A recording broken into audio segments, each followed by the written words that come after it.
Did you ever stop to think what makes women confident?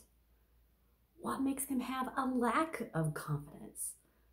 You know, that woman that you notice who's dressed to the T, she looks like she has all the confidence in the world. Well, guess what? Sometimes she doesn't have that. Sometimes she dresses, you ever heard fake it till you make it? Sometimes she doesn't have that. And sometimes that person who is dressed in a pair of plain old jeans, not fashionable ones, plain old jeans and a t-shirt with a pair of frumpy old tennis shoes, has all the confidence in the world. It's an inside out job.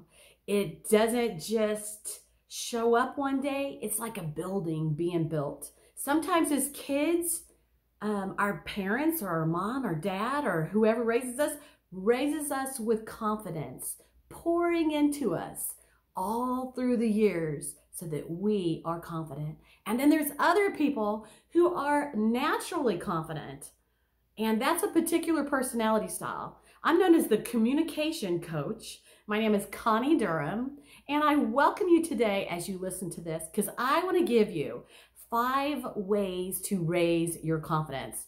And how can I do that? Because I myself began as a person who lacked in confidence. I danced as a kid.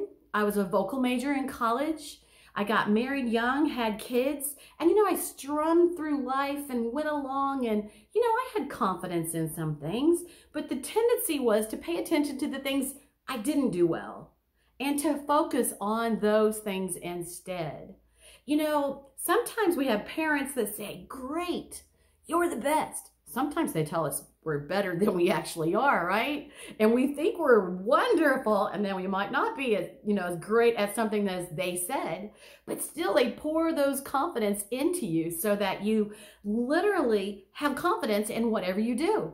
And then other times, some personalities are really needy. They need appreciation. They need somebody to say, "You're doing great." They need approval, right? And so we are raising our children, whether it's boys or girls, we want to raise them with confidence, great character, and that kind of thing. But I'm not talking about character today. So let's start out with this idea. First of all, as women, some of us are working women. We work outside the home, which at this time might be inside the home, right? Moms, we're all women who take care of a home, wherever that is, right? We're housekeepers, we're cooks, we're moms, we work outside the home, we work at home, but we're really all the same. But we have more confidence whenever we're all dressed up and we're fixed up. But guess what? Most of the time, I literally have pushed a headband back in my hair so it's not going crazy all over because it's curly. I got on a t-shirt. Maybe I just came in from the gym and I got this clothes on all day long. So I'm no different than you. We're really all the same. And when we start to think that, it helps us build confidence. And I was part of Mary Kay Cosmetics for many, many years. And Mary Kay Ash used to say, every woman, like that woman who intimidates you, she puts her pantyhose on the same way you do, 1 foot at a time. Now today that might be tights because not too many people wear pantyhose. But so let's think about confidence. And I know for many, many years, I was held back in many things that I did because I was not confident.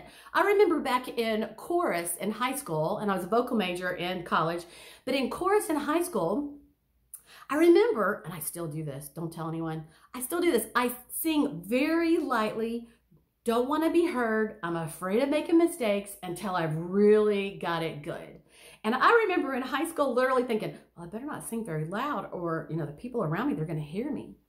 Those confidence, it affects us in every way. So some of us are natural servants and we naturally serve others. And that kind of makes us others focused. When you're others focused, you don't tend to think about yourself so much. Some people, it might be you, are a natural leader. You have confidence already, and you're the person who raises your hand and answers the questions or whatever. You have confidence. You step up and you lead. And then some people are connectors, and they connect people. Sometimes those people need a little bit of confidence boosters because they look like they're out there. They're chatty and talkative, but they're not always as confident as they might appear.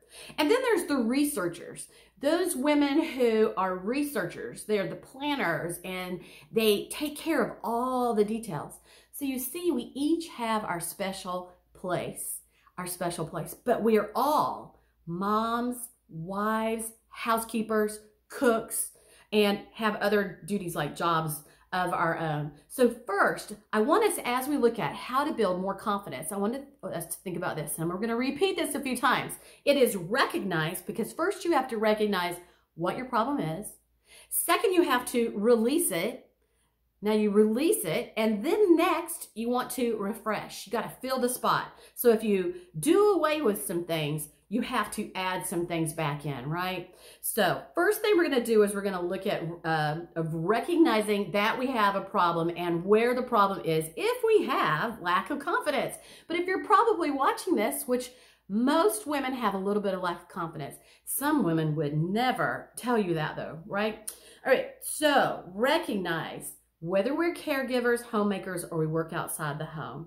Well, let me tell you a little story from me. And I only recognized this a couple of years ago.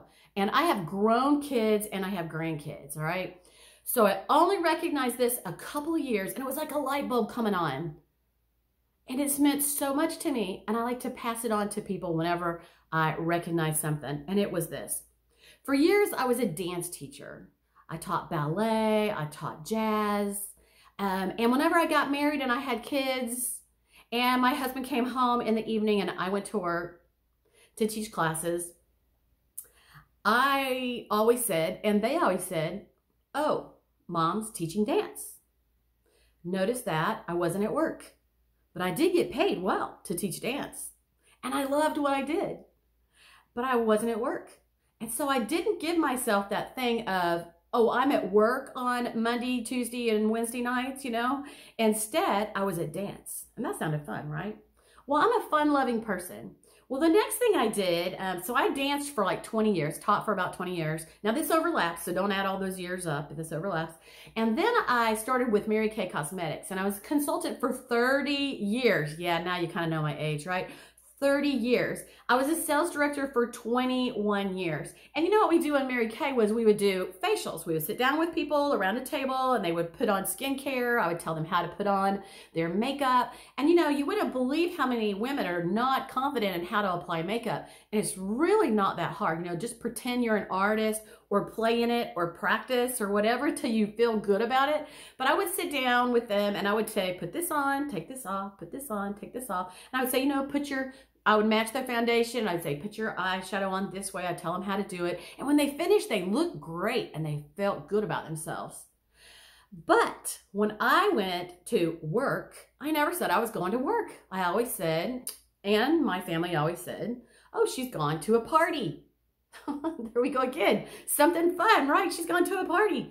Well, all of a sudden, about 2 years ago, as I started to move forward into becoming the communication coach, sharing communication skills, helping women build their confidence, a light bulb came on to me as I had to start doing a lot of work and not getting paid for it for a while, you know? I started having to learn different systems and learn different things. It was like going to college and educating all over again.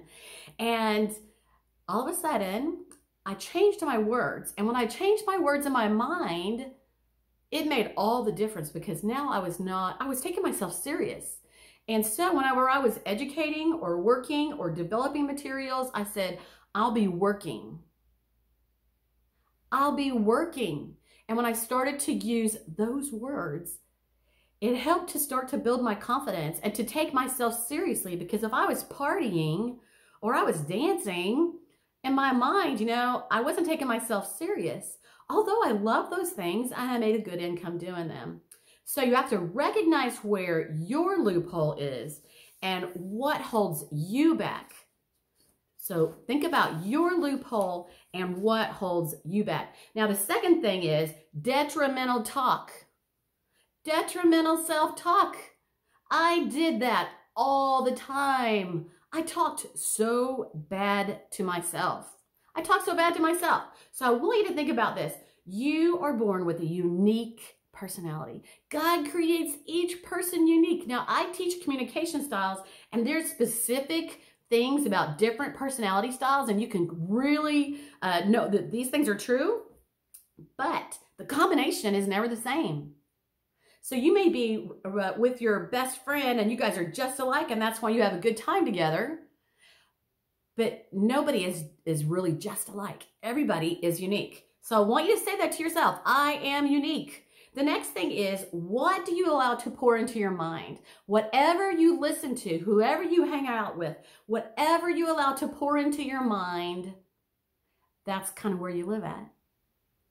I mean, I was even watching a commercial one day. I was sick all day, so I don't watch that much TV. I watch a little bit, and I was sick all day. And all of a sudden, about 3/4 of the day, I realized that, oh my gosh, I have seen so many drug commercials. You know, they play beautiful pictures of families and parks and happiness.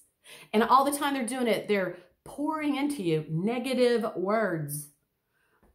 Negative words. So pay attention to that. Next time, it's like if you have to, you just mute it. If you can't fast forward through it, you mute it. And they're doing this all the time. It does affect you. Now, if someone was talking to you the way you talk to you, think about the things you say to yourself. You know, I'm fat. I try not to do that anymore. Now I really am fat.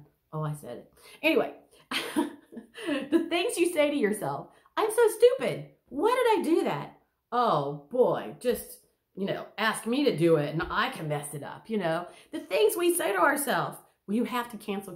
You have to stop saying bad things to yourself. And I want you to think about this. If somebody said to you or talked to you the way you talk to yourself in the head, think about it. You wouldn't like them. You wouldn't be their friend. You wouldn't want to hang around with them. So let's think about this. You're stuck with you. You're stuck with you all the time. What's going on in your head? Only you can control that, and you have to replace it. So let's look at our words again. Recognize the problem, release the problem, and then refresh or replace. Refresh or replace. The next thing is guilt. Women, we have guilt about everything. I mean, we just feel like we're responsible for everything. We want to make sure our kids are raised well, got attention, dress well, learn everything they need to. Our house is supposed to be perfect. Everything's supposed to be great. Well, I remember way back when my kids were little, and I didn't like anybody to draw by my house because, you know, my mom was very neat. I am not neat. I do try, but I'm not neat. But she's naturally neat. Well, I wanted my house to be perfect. And so I thought I can't have anybody over, nobody drop by because my house is a mess. I got 3 little kids around, you know. Well, I went to my friend's house and she had children and she had a couple children she was babysitting. So I knocked on the door. I was dropping something by and I said, oh, no, I won't come in because I was unannounced. You know, I was not going to come in. She said, oh, yeah, it's okay. Come in. Guess what? Well, she had some laundry on the couch.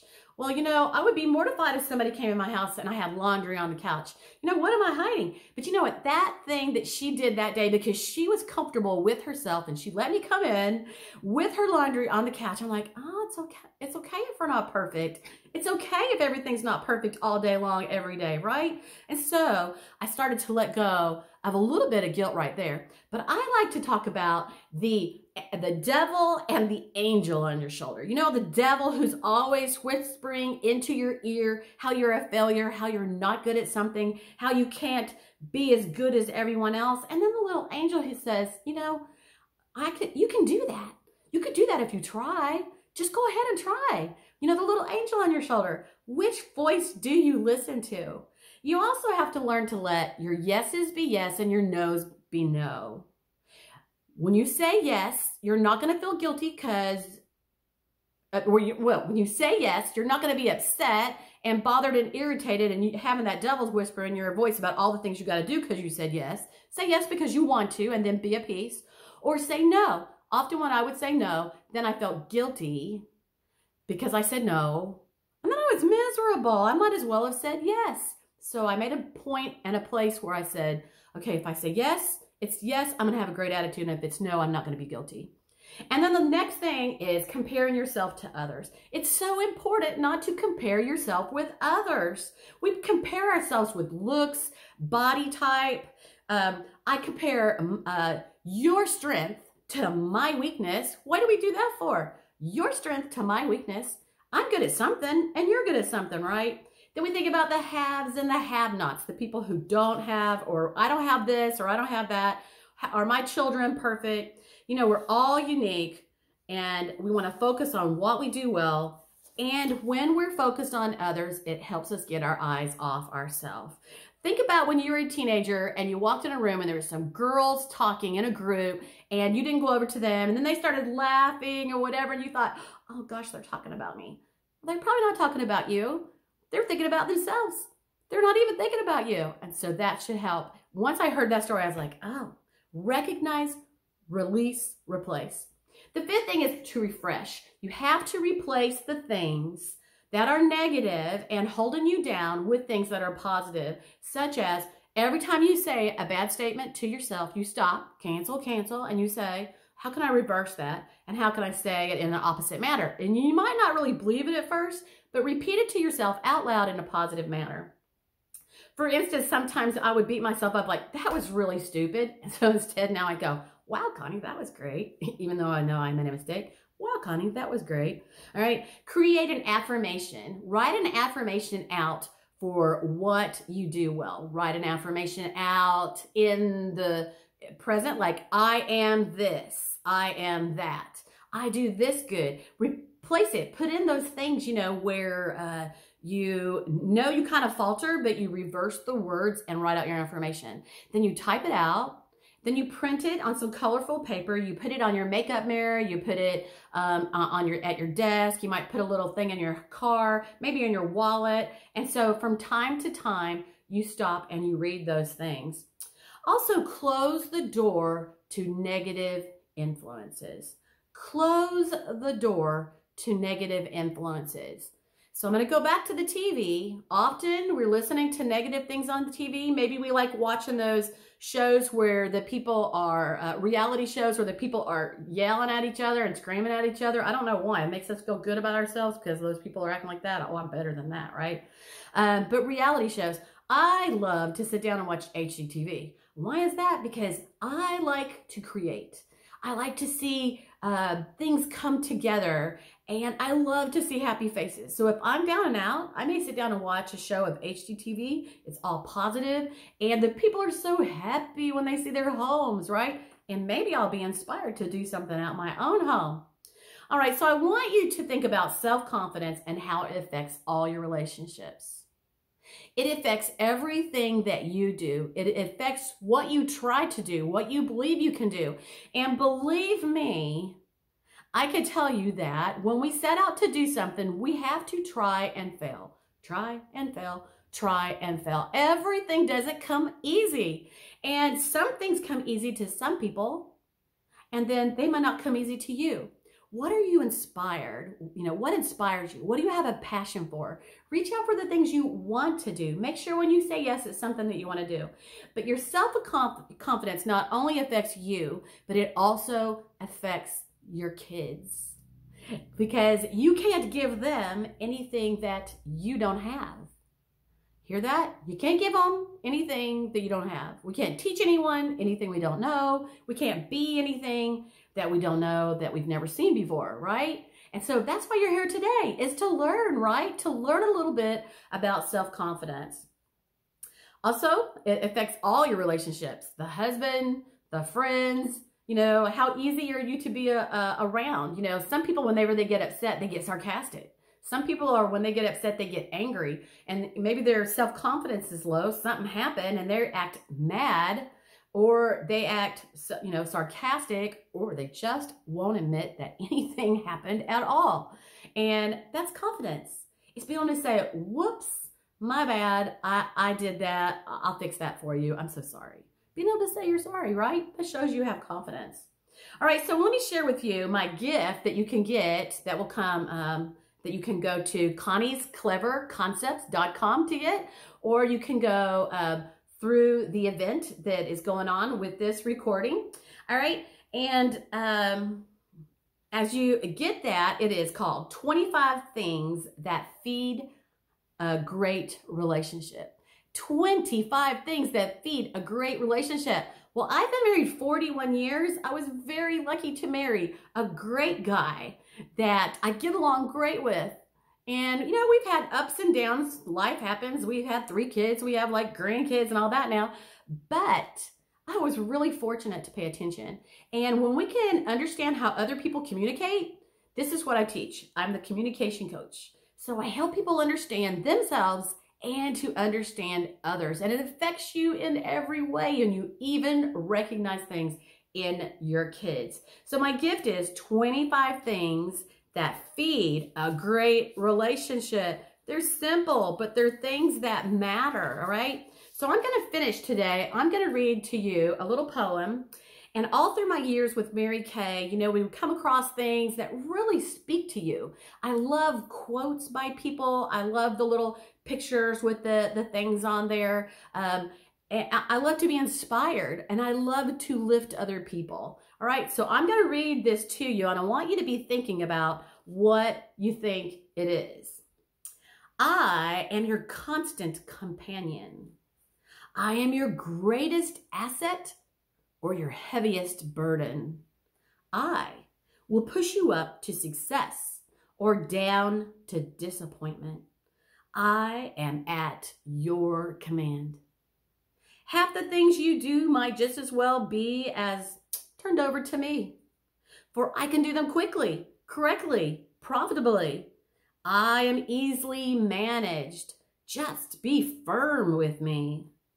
Those who are great, I have made great. Don't you wonder what this is? Those who are failures, I have made failures. I'm not a machine, though I work with the precision of a machine and the intelligence of a person. You can run me for profit or you can run me for ruin. Show me how you want it done.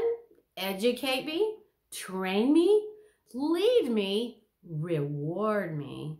And I will then do it automatically. I am your servant. Who am I? What do you think it is? Did you kind of figure it out? It is habit.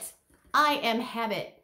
And truly, your habits make you or break you. And I hope today you'll make it a habit of developing your self-confidence so they can pour into everything else you do. I'm Connie Duran. Thank you for listening and have a great event.